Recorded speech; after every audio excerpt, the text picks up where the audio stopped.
Assalamualaikum warahmatullahi wabarakatuh. Berjumpa kembali pada materi psikologi pendidikan tentang teori belajar behavioristik. Mengenai pengertian teori belajar behavioristik ini, perlu kita memahami sejenak mengenai behaviorisme. Ini merupakan sebuah aliran dalam psikologi. Behaviorisme adalah suatu studi tentang kelakuan manusia. Sedangkan teori belajar behavioristik adalah perubahan tingkah laku sebagai hasil dari pengalaman. Teori belajar behavioristik ini adalah teori yang dicetuskan oleh Gagne dan Berliner. Mengenai pandangan teori ini terhadap belajar, pertama, belajar dianggap sebagai proses perubahan tingkah laku sebagai akibat dari pengalaman dan latihan. Yang kedua, belajar tidak hanya sekedar mengumpulkan pengetahuan, tetapi belajar adalah proses mental yang terjadi dalam diri seseorang sehingga menyebabkan munculnya perubahan tingkah laku. Yang ketiga, menurut teori behavioristik, belajar adalah perubahan tingkah laku sebagai akibat dari adanya interaksi antara stimulus dan respon. Dengan demikian, dapat kita pahami bahwa garis besar dari teori behavioristik ini adalah dengan adanya interaksi antara stimulus dan respon. Di samping itu, hal terpenting dalam teori ini adalah masukan atau input yang berupa stimulus dan keluaran atau output yang berupa respon. Yang berikutnya adalah penguatan atau reinforcement. Penguatan itu adalah apa saja yang dapat memperkuat timbulnya respon.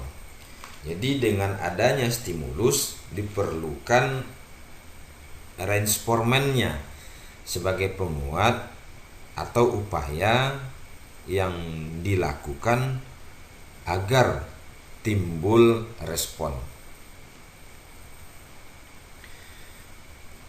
Adapun tokoh-tokoh teori belajar behavioristik, pertama Edward L. Thorndike.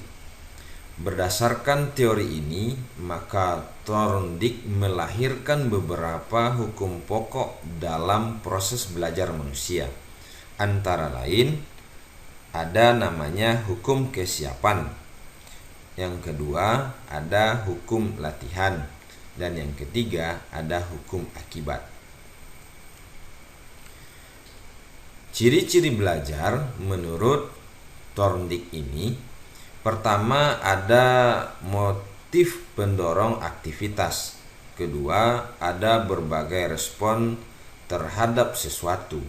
Yang ketiga, ada eliminasi respon-respon yang gagal atau salah. Yang keempat, ada kemajuan reaksi-reaksi mencapai tujuan dari penelitiannya. Tokoh yang kedua adalah Ivan Pavlov.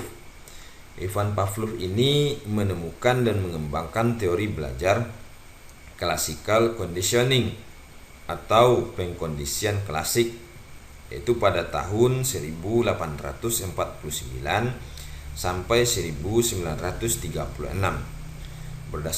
Berdasarkan eksperimen yang dilakukan Pavlov terhadap seekor anjing menghasilkan hukum-hukum belajar, diantaranya adalah pertama, law of respondent conditioning, yakni hukum pembiasaan yang dituntut. Yang kedua, hukum belajar yang ditemukan Ivan Pavlov ini, law of respondent extension, yakni hukum pemusnahan yang dituntut. Tokoh yang berikutnya adalah B.F. Skinner. B.F. Skinner ini menemukan dan mengembangkan teori belajar operant conditioning pada tahun 1930-an. Berdasarkan eksperimen yang dilakukan B.F. Skinner ini menghasilkan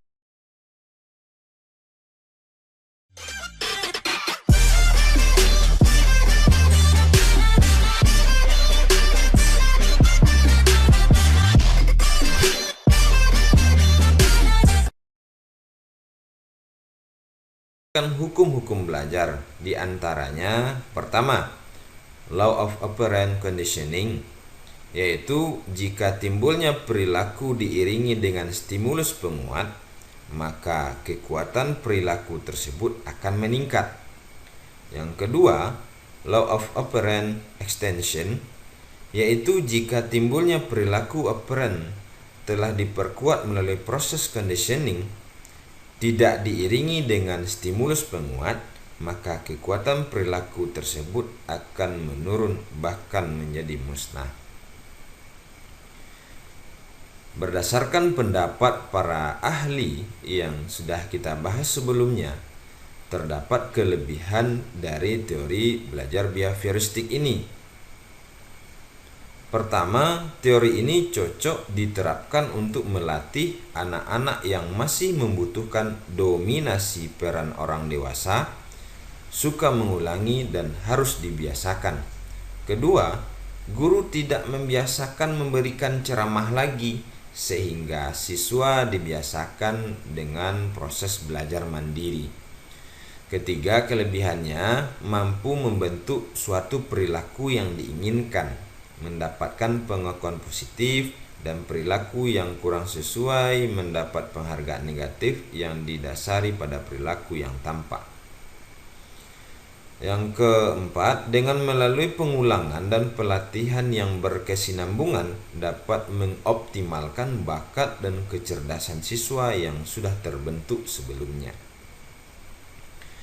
Kelebihan berikutnya adalah pelajaran yang telah disusun dari yang sederhana sampai pada yang kompleks, dengan tujuan pembelajaran dibagi dalam bagian-bagian kecil yang ditandai dengan pencapaian sesuatu ke yang konsisten terhadap bidang tertentu.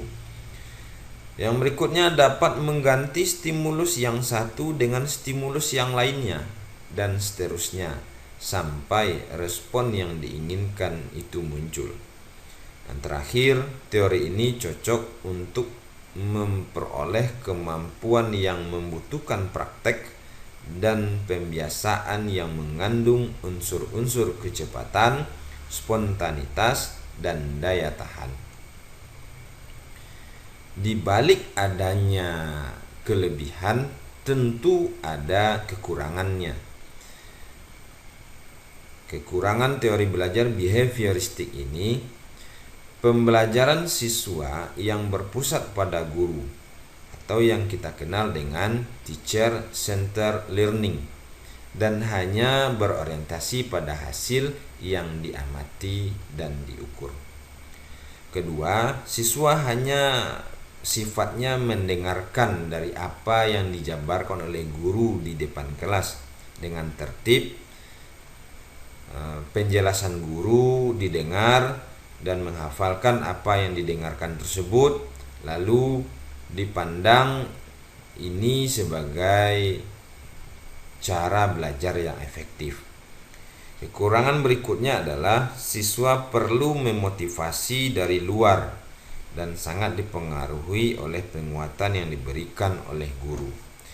Tetapi kalau seandainya guru kurang ahli, kurang lihai dalam memberikan penguatan dan motivasi, maka responnya akan muncul tetapi dalam kondisi yang lambat.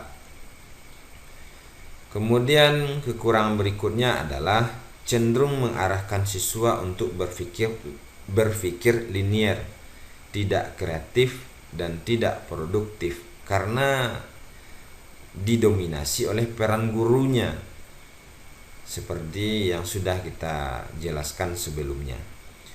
Kekurangan berikutnya yang terakhir adalah penerapan metode yang salah dalam pembelajaran nanti akan mengakibatkan terjadinya proses pembelajaran yang tidak menyenangkan bagi siswa, yaitu guru sebagai senter, otoriter, komunikasi berlangsung satu arah saja. Guru sifatnya melatih dan menentukan apa yang harus dipelajari murid, sehingga terkesan murid tersebut dalam proses pembelajaran dengan menggunakan teori behavioristik ini tidak terlihat kreativitas pada siswa atau peserta didik. Itulah materi singkat mengenai teori belajar behavioristik. Mudah-mudahan dapat membantu kita di samping mengingat-ingat materi tentang teori belajar behavioristik ini. Sekian. Assalamualaikum warahmatullahi wabarakatuh.